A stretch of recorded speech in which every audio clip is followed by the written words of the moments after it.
само по себе си е от Родопската етнографска област, такто в размер 2/4, броим до 2, но по хореографска схема и по маниера на движение прилича на северняшко хоро. Но запомнете, че е Родопско хоро и името му е Бачковско хоро. Изглежда последния начин.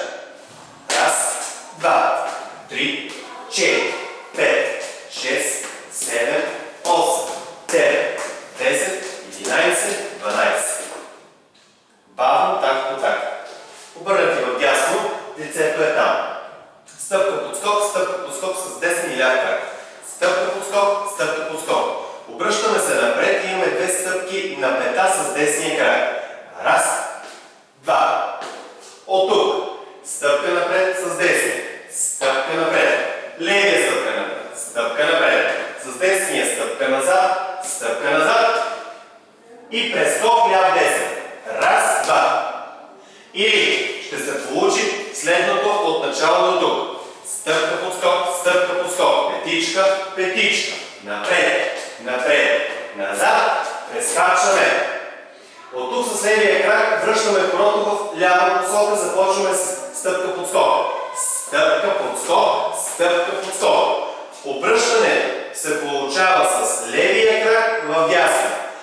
Раз, два, стъпка под скок. И чак тогава хорото започва от начало.